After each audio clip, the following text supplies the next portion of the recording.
house came tumbling down.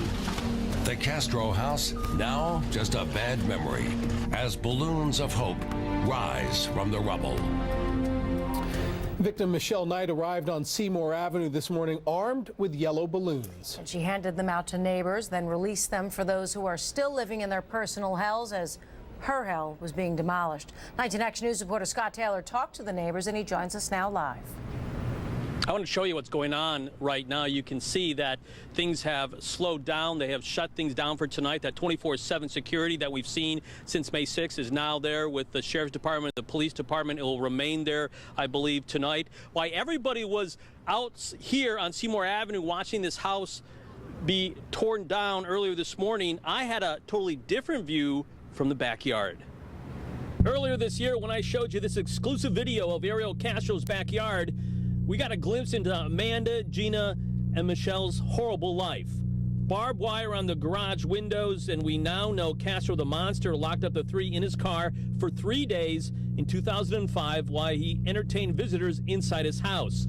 As people celebrated Castro's house coming down out front on Seymour Avenue with one of Castro's victims, Michelle Knight, I watched the house come down with Castro's backyard neighbor, Verdi Adams. Getting rid of this house, I mean, with all due respect, with everything that went on with it and the ladies that were involved in it and the things they went through, the horrendous horror they dealt with due to Ariel Castro, I believe, you know, it was important to get rid of it. Verdi says his life changed when the three victims emerged from Castro's house. His neighborhood became a gawker's heaven, full of picture-taking vacationers and aggressive media. Verdi wanted the house to remain and be turned into a missing persons memorial. The rest of the neighborhood is hoping for a children's park. Finally, the garage torn down, and now Verdi and maybe this neighborhood can move on.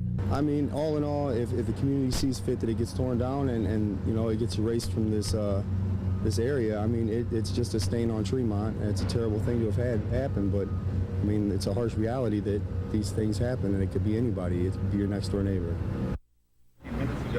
The two houses you're seeing right now, that yellow house and the gray and scarlet house, those houses will come down in the next 2 weeks, so you'll have a large green space to create something for the neighborhood. Now, I just talked to Jamie, who is just nearby. She came here to visit her friends who live on Seymour Avenue, and she says, Scott, this is just a big relief for everybody.